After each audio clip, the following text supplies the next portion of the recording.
Everybody, welcome to another edition of Enjoying Orange Slices. On location this week, you figure out who's on location and who's not. Talk to Ian about a bunch of different things, but then we settle on the end, our favorite sandwiches and where they come from. In progress. Enjoy. Jeff Sharples coming to us live from Terrace, British Columbia. How are you? That's right. I'm good. I moved over to the side a bit because you said it looked better. We had to get that tree in the background, like the forest moon of Endor up here. I got to tell you, for a guy that has been in the States for a while, Southwest like you're even more Southwest, you're SoCal, but the amount of snow on the mountains up here is insane. And I sent you some pictures. I just cannot believe it. Anyways, it's been beautiful up here. It's clouding over a little bit now because I know we're doing the big show. Need the lighting to be just right, but it's been awesome.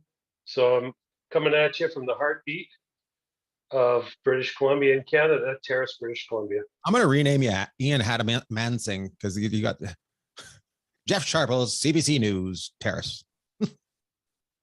Is that not the best name ever, Ian Hadamansing? Yeah. And then if you look at him, I don't know if he's still in CBC here, but last time I saw him was maybe a year or two ago, probably. And he looked the exact same as the first time I ever saw him. Yeah. Like this guy, I'll tell you what, whatever he's doing and eating and drinking, this guy, he's a good looking guy too, right? So not only does he have a great name, great voice, traveling around the world, trusted news reporter. Boom. Good guy. Yeah, how long are you there for? Is the ice out of the arena? Well, that's it. That you're asking that like I've been up to the arena. Oh, I thought you would have. No, I believe it is because we didn't talk about this a couple weeks ago, but the Koi Cup for senior hockey was in Terrace.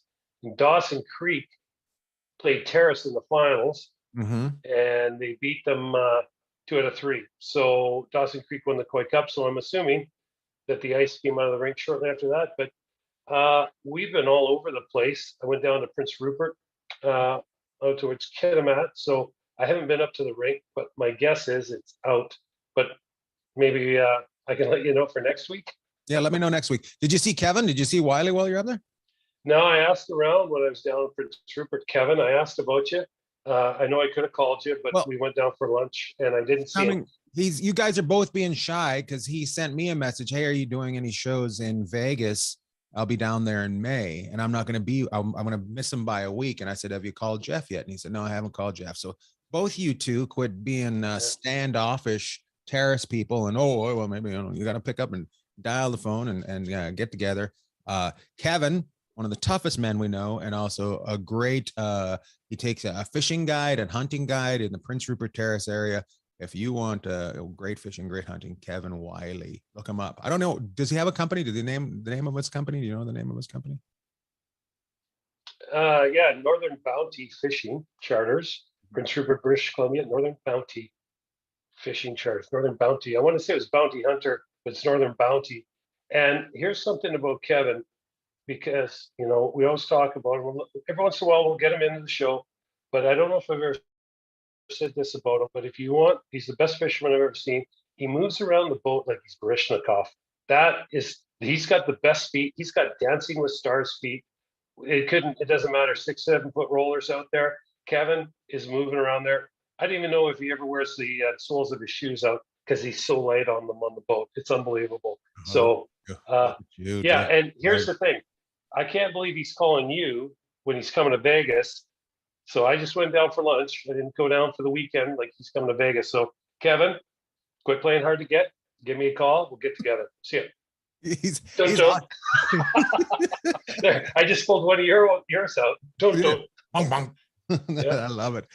Yeah, I hope you guys are able to get together. And his daughter is off to play college hockey. And I want to say, is she going to Nate? Yeah, she's going to Calgary, right? We know that. So that'd be SAIT. That would be SAIT. That'd be Southern Alberta. A college Institute of Technology, something. I don't know what it is, but she's playing hockey there. Just quite a hockey player. Another one of those Northern BC kids that knows the game quite well and is impressive while I talk about it after I was in a chimpanzee movie that played hockey. Hey, well, before, I mean, that's kind of like the crescendo of the show, like talking about you and the chimpanzee movie. But I can't bring up the Wiley family without bringing up Donna and Don, who I went to school with, who were athletes as well. So Donna not and just Don. Kevin today. Yeah, Yeah, you better make sure. yeah. So, anyways, Don, great family. Don was on a plane with my wife once, and he seen her. He didn't know her. He hadn't met her yet. And he just seen a new girl coming to town, and he's like, "What the hell is this?" Went over and talked to her. He said, "There's some new poon coming to town." I'll have to bleep If that. you come up to this area right now, you got on a 76-seat airplane, which are coming in here with the Dash 8s, the 400s. You got 72 guys and 4 girls. So if you're a gal up in the northern British Columbia area right now, it's good. It's a good time because there's dudes everywhere. There's dudes everywhere. The odds are good, but the goods are odd. That's what they talk about. Yeah. Yeah. Anyways, let's get to hockey. It was a big week. It was a big week in the old hockey world as Carey Price came back and played a game. And I only watched one period with him, but smooth. Oh, so smooth. Even though he lost, just the movement and the way he gets in, his angles with the puck, impressive after not playing for a year. Yeah, he's got the gift of being able to play goal. There's no question about this. Good to see him come back, get himself straightened around, and feeling good again. Carried a lot of weight over the years, and still being able to perform at such a high level is really impressive. But now he's what he's done to come back and play Montreal, which Montreal's just had a horrific year, but kind of a silver lining for Montreal, him coming back. And that's what I thought when I watched him live.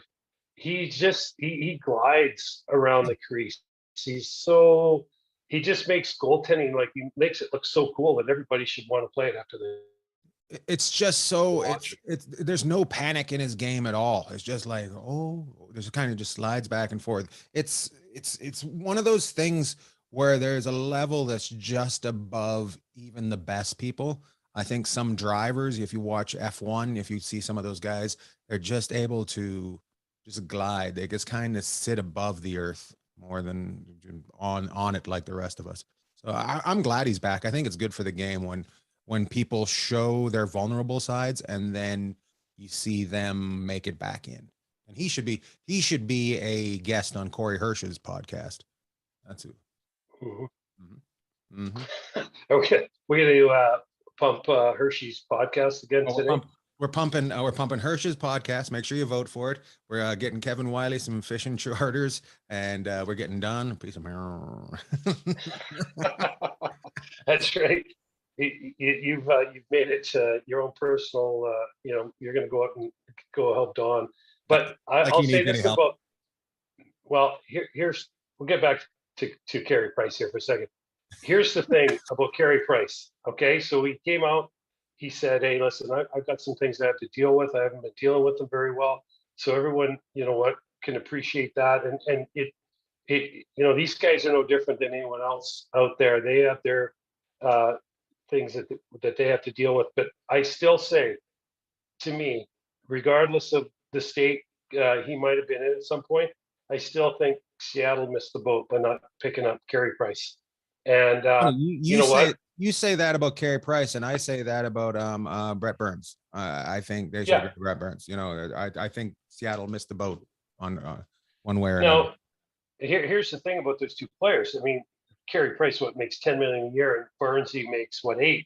So that's $18 million in salary cap. But if you look back at what they did, they've got a lot of defensemen in Seattle. So a little bit of more riverboat gambler offensive upside that Burns you could bring you. Plus he's huge. And then Carey Price, you know what? You take him. Yeah, you don't know exactly how it's going to work out, but you hope that with the right help that he can get himself back to where he feels good and can play. And don't forget, they signed Dreger from the Florida Panthers for 3 years, I think, for 3.5. So they already had a guy before they signed. Who's the guy they got from Colorado? He's not being goalies. Grubauer. He played in. So yeah. Now I know the money on the high end side of this is way less or pardon me, it's way more for Price over the term of his contract. But at the same time, you got people that have been in Hollywood with huge amounts of money. I think Jerry Bruckheimer's involved with the Seattle team. These guys have a lot of money. A few million. Macklemore, the rapper, apparently is a minority owner of the Yeah. Kraken. So to me, we'll beat it into the ground. The regular season's almost over, but I would have 100% got Carey Price, and you know what? I would have flipped the coin with him, and he's back now. And what he could have done for that fan base in Seattle and Washington State and even Oregon would have been massive, because he would have been treated like he was their native son. And you know what? He grew up in Anaheim, like British Columbia, which isn't that far as the crow flies from Seattle. People drive down from Prince George, Williams Lake, those areas all the time in the middle of British Columbia to Vancouver and Seattle, and I think twice about it. So, anyways, that's getting down off the soapbox. Yeah, I do think that, and also I think he's part of the group from I think Indigenous from that area too. Part of his family is way back, and that that's, you got to sell that part of the game. Like, they need a hero. When I first started in stand up, the Indian population, Asian Indian population, did not have a comedy hero. And Russell Peters, somebody broke up he did a little special in Canada, and this is just as the internet was breaking. And they broke up this little special and they sent it out there, and the guy became a star with these people that didn't have anybody that looked like him. Mm-hmm. And yep. I think hockey has to remember that you need you need people that look different than the majority, that help sell the game and keep it moving along. So, that's Ian Bagg coming in serious hard. Blah, blah, blah. So speaking of playing a lot of games, did you ever play with Chara? I wish I would have played with them. That would have been, I never played with him. I didn't even know if I ever played against him. So he's only been in the league for 18 years. That kind of tells you all you need to know about where I was. But you over there. Thanks, Lord Bagg. Yeah, I thought for some reason I thought in New York you were with him for some reason, or was that Wade? No, I played with Wade a couple different times. Last time I played with Wade was in Utah. But Chara, I remember him coming in, and I'll tell you a quick story about him. So when he came in, he played in Prince George at the Western Hockey League, and he was this big guy. And I think Darcy Tucker, who was a pretty tough kid, they used to chase him around and try and press his buttons. And Chara was this big kid. He was just this young 6'9" kid from overseas, just trying to get his feet wet. And he kept on picking on him. So I guess one night finally he just picked up, I think it might have been Darcy Tucker, whoever the tough guy with Catalyst was, and just slapped him and put him down, and the whole building went nuts. And that started the creation of the monster, right? And 18 years later, almost 20 years later, Chara's still playing. And wouldn't surprise me. I watched him the other night in, who are they playing? They played Toronto last night. I watched them. And, we'll see if he gives it one more year. It seems like New York kind of feels that the Islanders, this is kind of a one-off season. Mm-hmm. So we'll see if they have room to pull Chara back next year. See if he wants to play. But anyways, you were going to say I was going to say, do you know who's from Prince George that I never knew was from Prince George? Is John Cooper. Yes, I didn't know he was from Prince George until a few years ago, and pretty interesting. And I don't know, he's probably he's around our age, right? What, late 30s, early 40s, right? He's like 26. Yeah. No, I think he's just a little bit older than me. I think he's in between us. Which is, what are you trying to say? Yeah. So he would have been around when we were playing. Now here's a guy from Prince George. I mean, there's been more than one that have gone on to play in the NHL, but Tony Twist went on and played in the NHL, and people might or might not remember Tony. But I remember playing against Tony in minor hockey. Some of these guys you remember, some of you don't. I would have to look through the old programs. Maybe I'll get one out here at home and see if I can find John Cooper and see if we ever played against him. um, and see if I can find him. Was Tony Twist? Did he look like he did one? He just did he look like that as a kid? Yeah, he was as wide as Shaq when he was a kid. Like Tony Twist is one of the widest guys I've ever seen in my life. Just And he's what 6'1", but he's so wide. In when we were playing, I remember seeing him at Pee Wee and then Bantam, which is your 13, 14, I guess by the time you get to Bantam. This guy was massively wide. And he played D back then. And he played some D in pro, but then I think he turned into a winger. And and yeah, he had quite the career. And that was a kid from Prince George that it might have billeted with. I didn't even know. But yeah, so John Cooper, I'll have to look him up, see if we ever cross paths. we'll have to try to get him as a guest. John Cooper, we're putting it out there. We're going to get Tony Twist as a guest. Come to us live from his welding shop. Yeah, he's a great guy. He's been out to a couple shows when I've done things for the alumni in St. Louis, and just loves comedy. I just love laughing. I was like, thank God. You still don't want that guy Will Smithing you. And by the way, I was doing a show in New York the other night.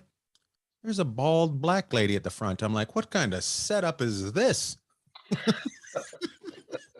I'm like, who's trying to get me here? It was awesome. We're going to talk. So Chara, what do you think of these guys that do end up playing 20 years and 21 years in the league? Do you think, I get concerned about their home life. I get concerned about them after the game. Well, I think it's a little different than, say, a younger guy that hasn't been there and done that. Like someone coming out in their mid-20s or late 20s. Like in hockey, once you get over 25, like it's a veteran, right? But you're so young in life. Chara, I think, could move on, no problem. I think part of what he loves to stay in such great shape. Same and Big Joe Thornton. There's another guy that's been around a long, long time. I don't see those guys moving like into this next part of their lives. I don't see them having as big a problem as say some young guy that's played a couple years or trying to scramble to catch on somewhere and never really catches on. He's in and out of the up and down in the minors. I see those guys having a way harder time as their life progresses than I do a guy like Chara or Jumbo Joe, because those guys are, I mean, they're heroes to a lot of people and they're so highly regarded around the game. Because if they weren't highly regarded, they wouldn't still be in the game. Like there's something. Do you see somebody like Joe going into coaching, or do you see him leaving hockey? It's tough to say what he would do. I mean, I think a guy like Thornton, he just strikes me as a guy who's pretty good in the camera. Maybe he'll do some color commentary, do some studio work, depending on if he moves back out to San Jose or maybe he sticks around the Toronto area. Maybe he's going to do something in Florida. I mean, that's not too hard to live down there, right? So, and his wife is also from Switzerland, so he could end up over there doing something too. So. Yeah, it seems to me too, depending on the age of their kids and where their kids are, that might drive some of what they're going to do too. Because you would assume that these guys are set for life, but they didn't get to where they are by not being driven. And I just don't see them being happy with the 9:50 tee off time, Monday, Wednesday, Friday with their boys long term. I see these guys getting into something else. And of course, people love those kind of people to represent their company or their product. So we'll see how it turns out for both of them. I think that just like in the military and pro sports, you shouldn't be able to just leave the league. There should be a mandatory course that you have to take that kind of helps you make the transition to the normal world. Because I think if anything's like the military, it's pro sports, and anything's like pro sports, it's the military. So I think guys have a hard time, and I spoke about this the other day. So when I did those two movies, the chimpanzee and the monkey movie and a couple other movies, the big thing about being on a movie set, they want to know where you are at all times, right? Like when you're working for 6 weeks, there's somebody that knows your schedule at all times. If they need you, they can get you. This everything's taken care of. You're going, and you're not thinking about how to get forward. It's all planned for you. And I remember being dumped off at the airport after filming one of them and just being, oh, what do I do now? Like that's like the depression that came over me, and that was only for 6 weeks. So I can't imagine going, working towards this all your life and having that going on, and then suddenly just being dumped off at the airport. And I don't know if you're frozen or you just think I'm an idiot. No. Well, I think you know the answer to that question, but and I'm not frozen. Here's the thing: if you look at what you did, and by the way, in Prince Rupert the other day, they were down there filming. I'm not sure what they were filming, Oh, but we saw them all set up, and I was like, "Oh, it's beautiful down there." it's, But I'll tell you it's what they're so filming. true. Molly's Reach 2. I wasn't. I thought you might throw it at the beachcombers at me. That's what Molly's Reach was. That's what Oh, is Molly's that Molly's Reach too? Molly's Reach 2 up north. I think like one of the things that people miss is they obviously miss the camaraderie there. But in the military, I wasn't ever in the military, but I know people who were, and they said I asked them what they thought about being out, and you can tell it's a transition. But they said one thing: they go, "We appreciate not being yelled at every day." Right. But hockey's similar. It's an itinerary. You go here now, you go there next, on and on and on. This is what you do. This is the whole, and it's very regimented. And the military, obviously, even more so. But at the end of the season, one of the things about hockey that's always striking to people is like the season's going to end in a week or two for teams that don't make the playoffs, and shortly thereafter, the teams that lose in the first round. This morning, you wake up, you're so used to this routine, and all of a sudden, you don't have anything. I agree. One of the things that concerns a lot of people in the NHL and pro sports, I'm sure it's a concern in the military, is how do we help these people that come out after they're done? And in some cases, you could say, well, in pro sports, who cares? These guys have lots of money. They got this and that. Well, they might have some money and they might have made lots of money, but they're still young people. And then it just, boom, something they worked for their whole life since they've been maybe 4 or 5 years old. That's all they've thought about. And they're 26 now, and that's it. They don't have anything else. Maybe they didn't go to university. They went the Western Hockey League way. So, there's an education of, that needs to take place, as you were talking about, and in the military for getting into civilian life. And even though hockey players and pro sports people are civilians, military's military, when you make the one to the other, there can be it can be very trying.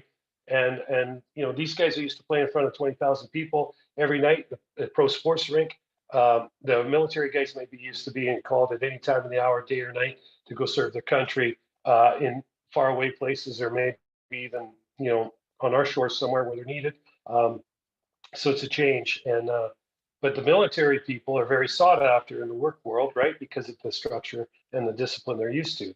When Mm. you get when the hockey season's over and you're out of the military, that structure and discipline just fades away until the hockey season starts back up. I can't speak for the military, but Right. then guys are like, okay, yeah, but Let's talk about because we're making a quick one today. Let's do this real quick. Let's talk about who made the playoffs, who's still around the playoffs. Everybody out east is in right now. So that is basically that's done. So we're still floating here in the West. Calgary got in the other night. Edmonton is just about there. And then we go to Los Angeles, Las Vegas, Vancouver, and Nashville, right? Those are the ones. Well, you got Nashville and Dallas. Dallas, or Dallas, but Minnie's in, as you know. So if you look at it, Calgary and Edmonton are going to be in 1-2 in the Pacific. Looks like Los Angeles, unless they really kind of hit some bumpy road, should get in possibly as third. Vegas has got an outside chance at them. Vancouver's even slimmer than that. Nashville's starting to leak a little bit, so maybe one of those two teams grabs a wild card. I don't see Dallas falling out, but if you start doing the numbers on what, the teams that are in the playoffs right now, how bad they have to play to not make it, and how good the teams that aren't in have to play to make it, you can see why the percentages are so dire for the the only two teams left are to make it that have an outside shot are Vegas and Vancouver. We can say Winnipeg's ship has now sailed. So, Oh yeah.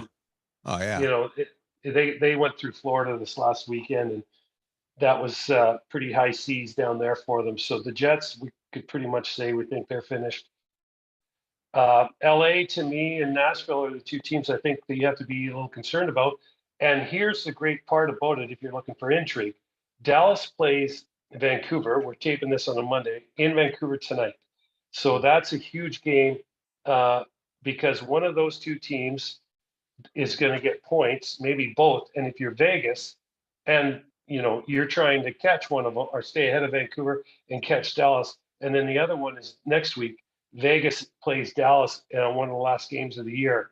So those are games where one of the teams is going to get points, and that's what makes it so much harder, to kind of handicap how it's all going to finish. But right now, I wouldn't be surprised if it doesn't finish the way the standings are today. Um, but we'll see. Nashville's kind of been a little leaky lately. They're having some trouble and lots of goals against. And then LA, I got to give Tom McClellan a lot of credit, but that young D, good for them. I mean, they've been great, way above what anyone projected, but it's going to get really greasy here in the last 5 or 6 games for them. This is when it gets exciting. This is I think this is one of my favorite times right here, just before the playoffs. I love the playoffs, but just before the playoffs is fantastic. Yeah. So you think basically, so you basically have this is next week we'll talk about this, but you have basically said the standings will stay the same as they are. The people that will get into the playoffs that today that it says will get into playoffs will actually get into the playoffs. That's how you feel. Well, I mean, just the numbers, kind of say that. But what I'm kind of agree with it. It's tight. But I'd love to see, what I'd really like to see Vancouver try and find a way to get in after their start. They look like they're having so much fun. Of course, I live in Vegas, so I always like to see the Knights do well because it's interesting and you can go down there and check it out. I'm with you on that. Vancouver's not going to make it, but I hope that they still believe that they can make it and give that, turn on all the Jets, even though they don't make it to there. So. Well, you don't know. I mean, Vancouver is evening out their road home games, but Vancouver, their last 9 games were 6 at home and 3 on the road. Well, they've won all those home games so far tonight. Now here comes another one with Dallas. So they'll get behind Vegas by 1 point tonight, I believe, if they win. And Vegas is 3 points behind. Vegas is 3 points behind LA. The problem is, I think Nashville's at 90 points, so it kind of is it's like a mosh pit trying to figure out how it's all going to go. But if Vancouver doesn't make it, we're going to look back at the horrific start they had, and that's why they're not going to make it. If Vegas doesn't make it, you're going to obviously point to some of the injuries, but their power play has been anemic for 3 straight years now, and that is why Vegas doesn't make it. That it'll be solely on their power play, in my view. And injuries being what they are, Vegas, those young guys came in and did a lot of good work for Vegas this year, but their power play is absolutely killing them. And I'll give you an example. They were down 1-0 in Edmonton the other night, ended up losing 4-0. Edmonton goes 0 for 1 on the power play. Vegas goes 0 for 3. Vegas gets one of those goals, maybe 2 for 3, 1 for 3. Mm-hmm. They're in that game, and I'm not saying it changes the ending of it, but it sure makes it a lot more interesting. Too much pressure on Vegas's special teams. Somehow they got to find a way, whether it's between now and the playoffs, or if they can get in or next year, they got to find a way to fix that power play. Perfect. Yeah. All right. Before we go, I got to mention Super Deeker. Super Deeker is a proud sponsor of Enjoying Orange Slices with Jeff and Ian. Super Deeker is a fantastic training system that you can use at home for stick handling. The technology just lets you use their pucks with your stick, and you can play the game all night, get the kids off the couch, let them become superstars. All this fancy stuff you see in the NHL, it's just normal for the kids now because they stick handle constantly. So how about your kid become the Michigan that you want them to be by using Super Deeker. And if you use slices as a code, you will get a discount and maybe some bonus gifts. Oh, some spray. That'll be fantastic. But go to superdeeker.com and use the code slices. Any shout outs, Jeff? You know what? I just like how you like people, the younger people might not remember records, but you go from 33 to 45, you speed it up, and then you bring it back down to 33 with the best of them. Yeah. I love that. Hey, and yeah, I do. Actually, I want to tell a little story here because I just clicked on it. I see, so it says unicycle, right? Ian's Right. playing with my name every week. So if you're not watching online and you're listening to us in your car or you're spending your Friday night at home with Jeff and Ian, You um, shut-ins. yeah. Hey, Jim Robson, we get a quick shout out to him before we do our shout outs, our favorite play-by-play guy. So I'm sitting in my mom's living room, mom and dad's living room. This is years and years ago, Christmas morning or thereabouts.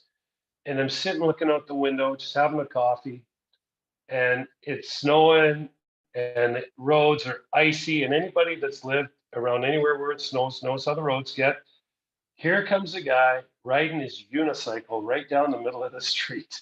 So in honor of me being home, Ian, I guess, named me unicycle today because it's one of the most amazing athletic feats I've ever seen in my life.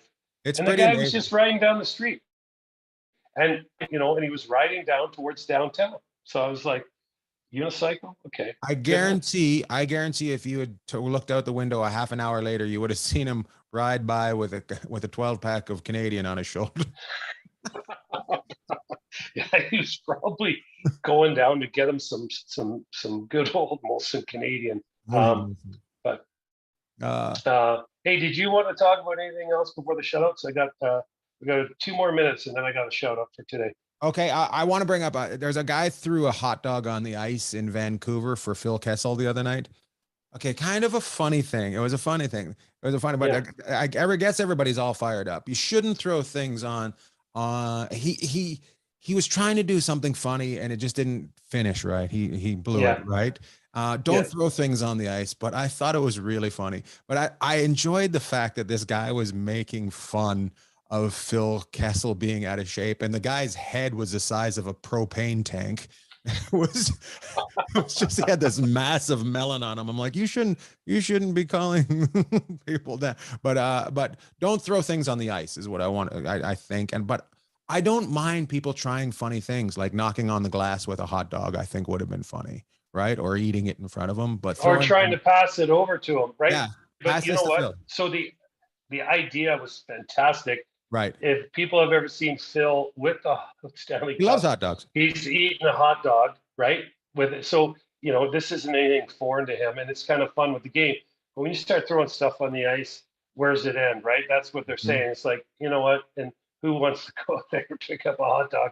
So it would have been great if he could have got him down by the glass and a picture of him with the hot dog or passed it over to him. But yeah, good idea. But the application, like the second part of that thought process, probably, you don't want to fall through on, right? I'm sure. Did he get kicked out of the game? Oh, he didn't get caught. He didn't get caught. They're looking for him. They're doing an investigation. I'm just like, what investigation? Look for propane head on TikTok. That's who did it.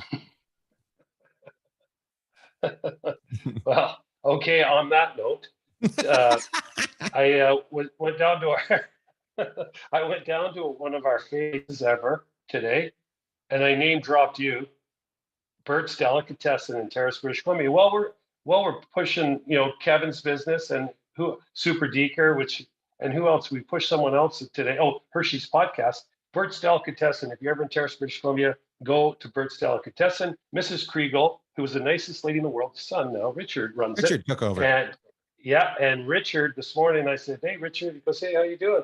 I go, I'm going to be talking to one of your biggest fans later. And he goes, who's that? I go, Lord Bag. And he's like, well, say hi to Mr. Bag for me. And I said, I will. Best sandwiches ever. I had lunch down there with my mom. And a shout out to Richard Kriegel, Bert's Delicatessen, 55 years young in Terrace, British Columbia this year. One of the staples of the community. And I couldn't think of a better way for my shout out to go today, Mr. Lord Bag, than to go to Bert's Delicatessen. When we were kids, Richard really stood out because he was chasing a tennis career. And for somebody in our town to be chasing a tennis career was so weird. But his parents were immigrants. I think they were from Austria or Germany. I can't remember. They came here and they started that store, and just the nicest people ever. And Richard has taken over his mom's restaurant and place. But you know what he's taken over? Just being a good guy. That's what's great Yeah. about it. He's just like his mom, just a nice human. So I'm going to be there too. Tip of the hat. Shout out, Richard. God, those are good sandwiches. Love tall. Love tall. Love tall. Well, Jeff is going to go for a drive with his mom. So we're going to shut this down. Make sure you rate, like, review, follow. Send us an email to orangeslices@gmail.com. We'd love to answer your questions about anything. Have a good day.